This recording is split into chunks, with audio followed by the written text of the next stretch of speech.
What's up, guys? I'm Mr. Freddy here, and today I'm gonna talk about, the animation studio. We all know all the recognizable animation studios like Walt Disney Animation Studio, Pixar Animation Studio, DreamWorks Animation, Blue Sky Studios. Rest in peace on them. Sony Pictures Animation, and Illumination Entertainment, or just Illumination nowadays. Well, there's like some obscure animation studios that, outside of the main ones. They usually make like some of the unappreciated and obscure animated films. But there's one animation studio that was like pretty much the most interesting. And I'm gonna talk about Soyuzmultfilm, which is a Russian animation company, and they're basically like the Disney of Russia. And this is, this has actually left a very interesting impact to most animation studios. Mostly the two I'm gonna talk about later. So let's talk about this animation studio, shall we? So around 1917, when Russia would overthrow the monarchy and let the communists become in charge, despite their aristocrats were gone, the Soviet government still feared the return of Tsarist Russia. They also feared the capitalists and fascists.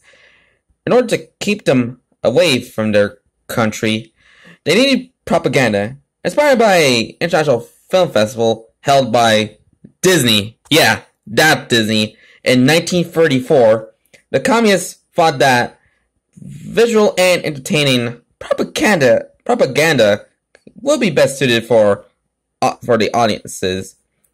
And of course, they would use the medium of animation, which leads to Soyuzmultfilm, which is first founded on June 10th, 1936.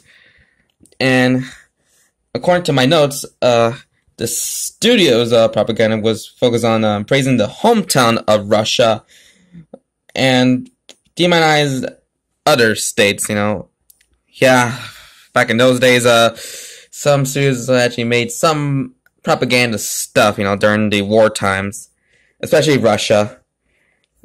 And, let's see. Well, most of their propaganda stuff was mostly actually portrayed the fascists as the pigs and the capitalists as the dogs. Which is kind of interesting since, you can describe any bad person as like a pig, especially fascists. Sorry I had to like bring up a little bit a heavy topic about it. So yeah.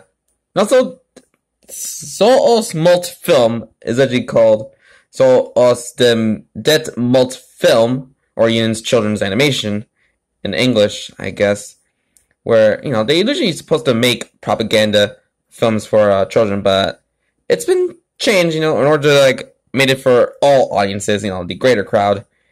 And, Soyuzmultfilm have made exclusively just 2D animated films, traditionally animated films.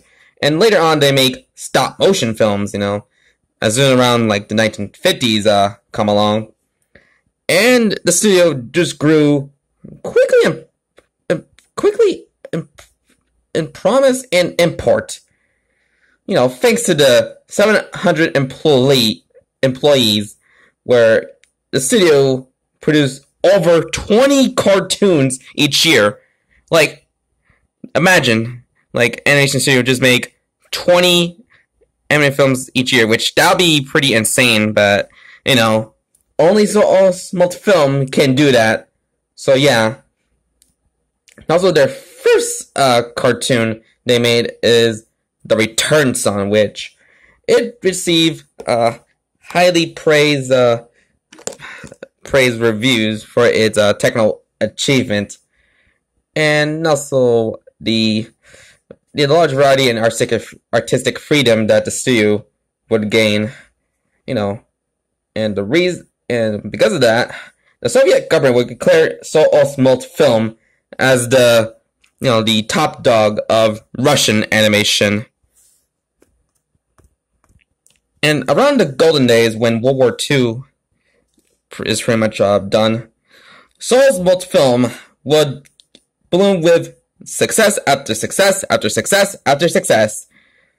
And it all started with the animated film they made back in 1947, The Humpback Horse, which is based on a poem by, sorry I had to mispronounce that name, Pyotr Pavlovich Yershov. Okay, I think I got that right. The Humpback Horse would receive 2 awards and lots of praises. And there's like one person that actually praised the film. Walt freaking Disney. Yep, the man, the myth, the legend, and the grandfather of animated films, Walt Disney, praised the Soyuzmultfilm's first golden age film, The Humpback Horse, which is kind of crazy. And then around the 1970s, around the late point of that decade, the studio actually made a remake of the film with the original director in charge. Since the original film,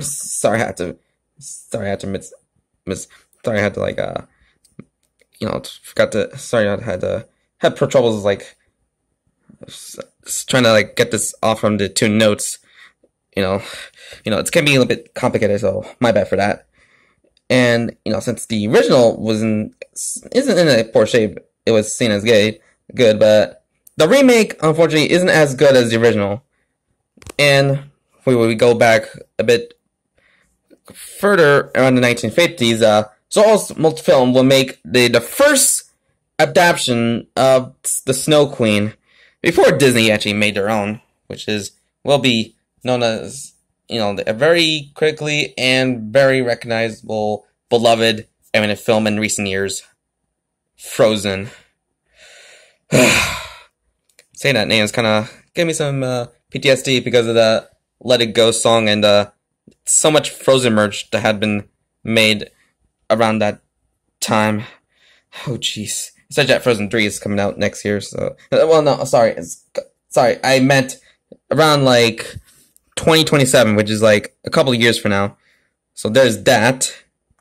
Luckily, the Soyuzmultfilm's Snow Queen actually got an international release, and it received extremely positive reviews. And the film is actually, surprisingly enough, in the public domain, which, the same public domain that happened with Mickey Mouse and Winnie the Pooh, which leads to many, many interesting projects, mostly the horror stuff. And around that release, the release of The Snow Queen, a certain Japanese boy would go see the film and would end up leaving a huge impact on him. It would become a very beloved and celebrated animator of all time. And that Japanese boy will later be known as Hayao Miyazaki. Oh, Miyazaki is inspired by a Snow Queen movie from a Russian animation studio? Yes, that's absolutely true. Miyazaki inspired by Soyuzmultfilm, which leads to the creation of Studio Ghibli. Wow, that definitely blew my mind. But unfortunately, with the death of Joseph Stalin, which actually kind of leads to something positive, Soyuzmultfilm would change dramatically. Instead of just making films and TV shows based on classic fairy tales, they would produce films and TV shows based on novels and books, starting with Winnie Book, which is based on a very beloved children's franchise, Winnie the Pooh. Yep, that silly old bear, which leads to the creation of these guys. Yeah, those guys. That's what I'm talking about. And also I'm going to showcase what the Snow Queen looks like, before the Disney make their own Snow Queen, which is Elsa. Let me check that out. Damn it, why she looks more beautiful than Elsa? Just why? While Winnie Puck is loosely based on it's mostly loosely based on Winnie the Pooh, but it's actually based on Boris Zach Holder's translation of the books. And the difference is that, Winnie is a bit of a jerk in the Russian translation in the story, which kind of already made it more like retellings of the original story. And Zach Holder also worked on Winnie Puck with Soyuzmultfilm for a very short time, but he just sadly just left because of creative differences. And the Russian version of Winnie the Pooh, Winnie Puhkin, will end up being considered as a classic by many Soviet countries. And then, out of the blue, which, some, Winnie Puck is mostly did the SpongeBob for Russia. And then around the 60s, Soyuz did require the rights to the Russian children's book, which is Chibris Eshka, which is this cute little guy, which will end up being the Mickey Mouse of Russia. So, yeah. And in that cartoon, a tropical creature named Chibris Eshka befriends with a crocodile named Gina, and they go on, and they always outwits the wicked old lady named Shap-ul-Uk-Liak. And the original writer of the book series, Eder Aspekis, said that Chibruska's name is based on the Russian word Chibrusk Slit, which means tumbled, which that's kind of interesting for the name origin of the character. And in the gag, the one gag in the story is, the character always fall flat on his face because, he's a sleepyhead. And, yeah. So there's that. Chibruska's, popularity just pretty much makes him, the icon for Russia. There's Gina's birthday song that has actually become, Russia's very own, birthday song. And Chibruska would be featured on, stamps, charity labels, and possibly, and also he's, just became a Olympics mascot. But not only that, but a mascot to the studio. That's what makes him the Mickey Mouse of Russia, according to the description about the history on the studio. And then, around that same decade, they also made the iconic, somewhat Tom and Jerry inspired, series, New Pogodi. Kind of a neat name for that series. And that series will be as popular as, as their, iconic mascot. Let me check what his name is again. Chibris Eshka. The cute little tropical creature. Just hang on a sec. And also that, they also made the animated series based on the Jungle Book, which is called The Adventures of Mowgli. Which I think that came out years after the Disney version, but I think since that series actually had the more unique tone than the original Disney version of the film. And that series comprises as 5 episodes, which pretty much becomes a feature-length film. And Soyuzmultfilm's version of the Jungle Book is more faithful to the book than the Disney version, which is kind of interesting. And Bagheera is a girl for some reason in the Soyuzmultfilm's version of the Jungle Book because of the transition era in the Russian version of the book. Since, Russians thinks that Black Panthers are pretty much pronounced in a female way, which is that era, so error, I meant. So yeah, and that show kind of leads to a starting point for a very well-known Russian animation animator known as Yuri Norshitin.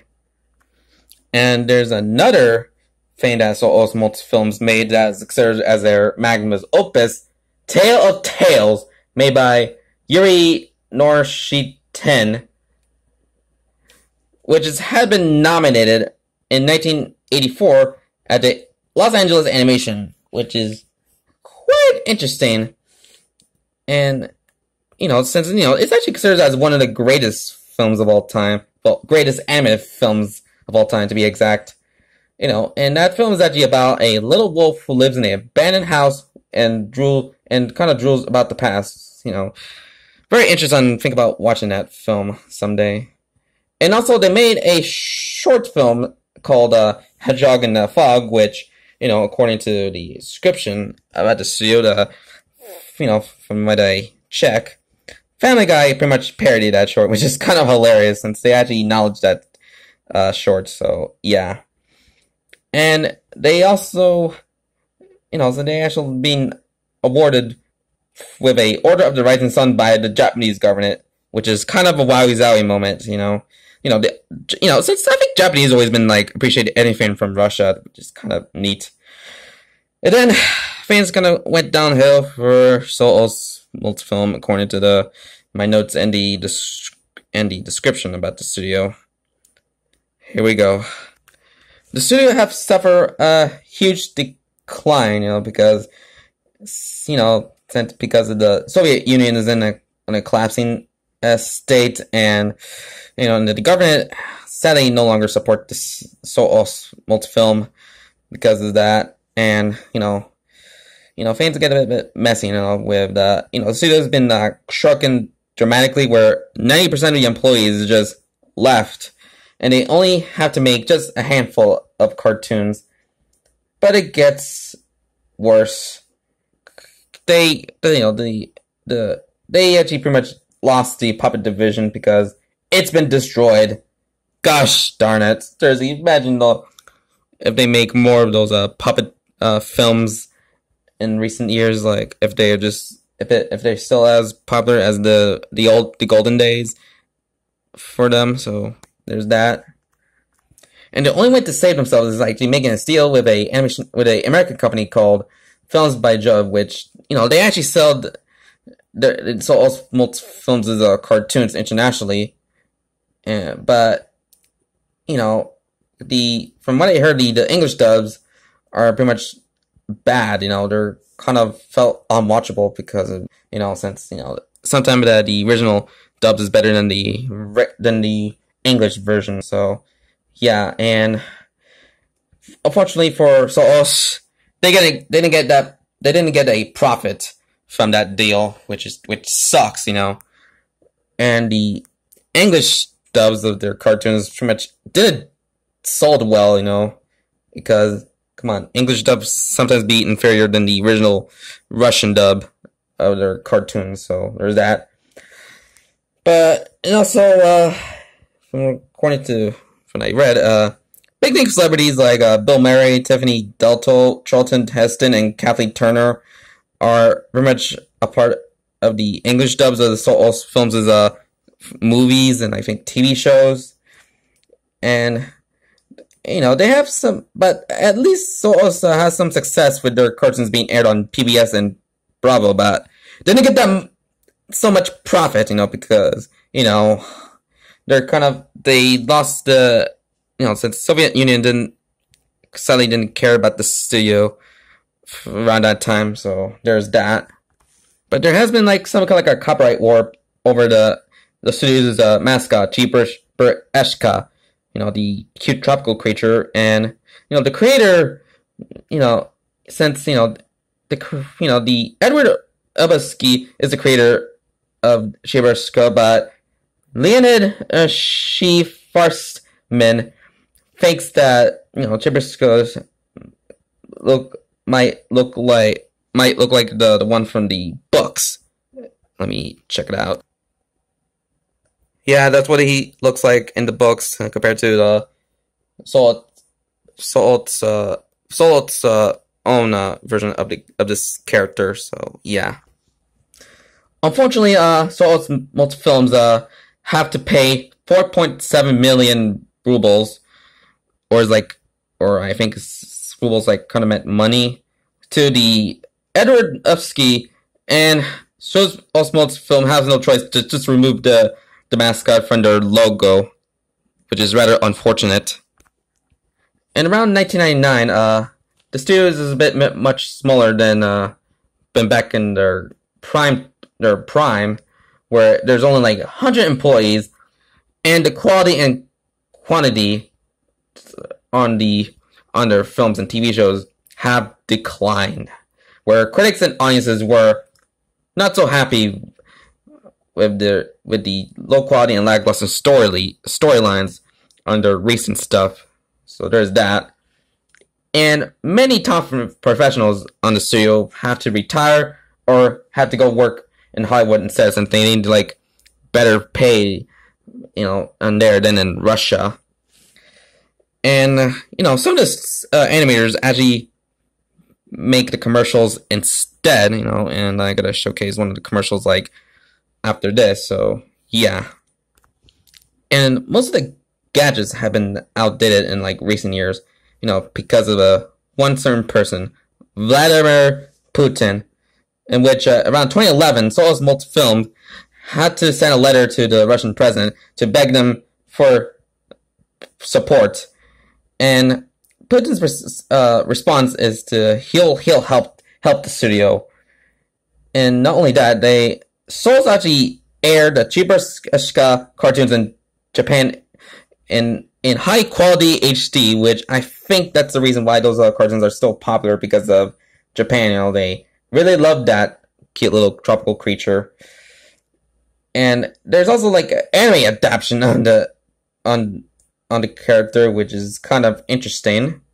Also Soyuzmultfilm actually have like a tour for tourists called Unreal Heroes, where the artists and characters of Soyuzmultfilm, which I think somewhat like a museum for Soyuzmultfilm's history, and the grand tours for the fans is to meet the creators of the very beloved classics, and in all the different ways they have made. And Soyuzmultfilms also made like their own Netflix called Online Children's Cinema.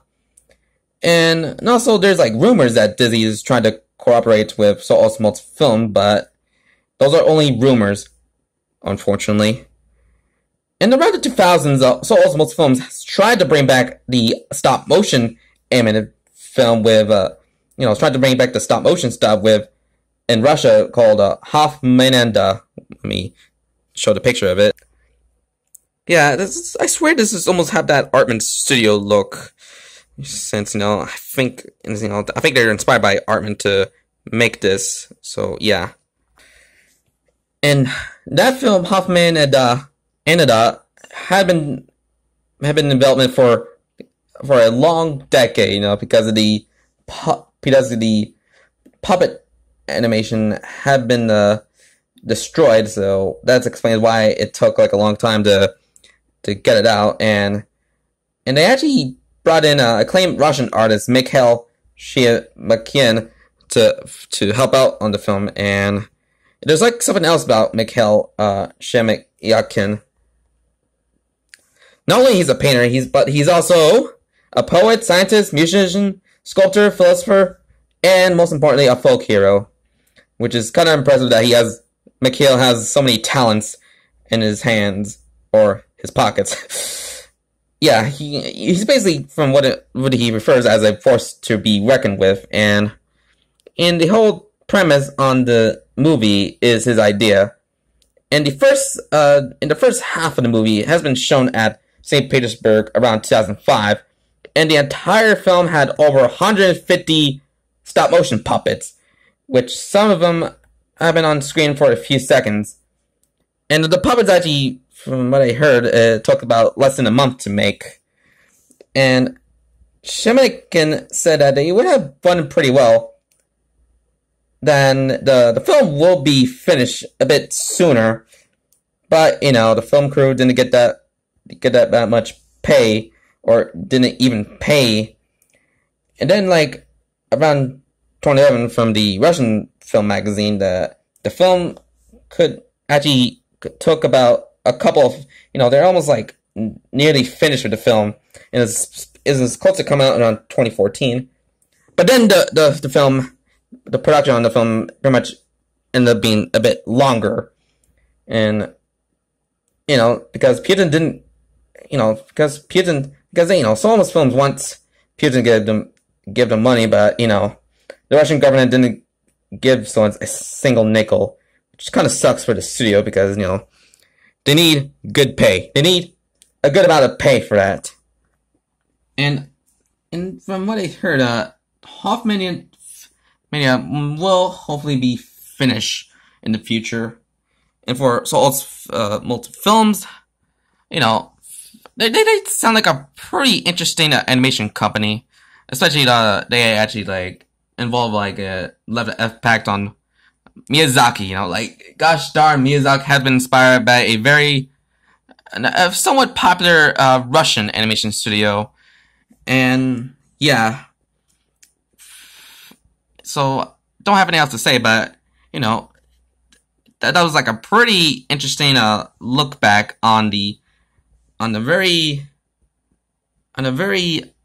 somewhat popular animation studio, Soyuzmultfilm, and let me showcase the commercial of it. And for the commercial, it just looks really nice, especially how well animated these iconic characters look in a modern age, since it makes me wish that we get to see. I wish there's more on these guys in their own I wonder, it's gonna be cool if we see these guys again in their modern in modern day, imagine neither of them neither make them more stylistic 3D animated or just stick with the 2D animation. Seriously, look, they animated rather well.